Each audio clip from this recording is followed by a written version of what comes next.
En son temps, Juda sera sauvé. Israël aura la sécurité dans sa demeure. Et voici le nom dont on l'appellera l'Éternel notre justice. Jérémie 23, verset 6.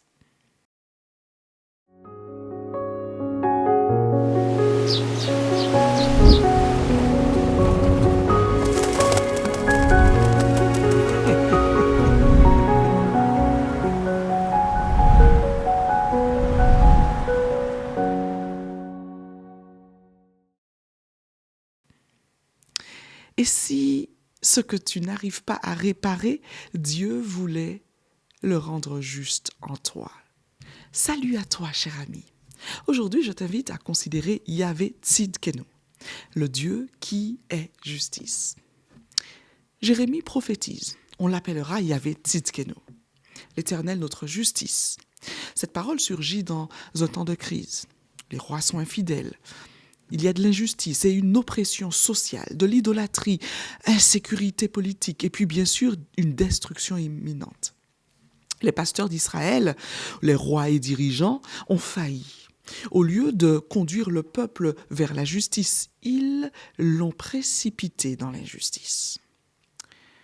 C'est dans ce contexte d'échec moral et spirituel que Dieu promet un roi différent, un descendant de David, un roi droit, juste, fidèle, intègre, un roi qui ne fera pas simplement des actes justes, mais qui sera la justice incarnée.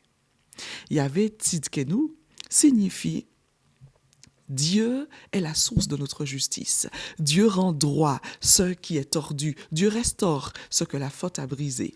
Il nous donne une justice que nous ne pourrions jamais produire seuls. Ce n'est pas une question de performance morale, mais d'une justice donnée, transmise, imputée, offerte. Dieu ne dit pas « sois parfait », il dit « je serai ta justice ». Il y a en nous des zones où nous sommes tordus, injustes, déséquilibrés. Moi, la première. Une parole blessante, peut-être, une mauvaise habitude ou une culpabilité, une honte, un regret, et la liste pourrait se rallonger.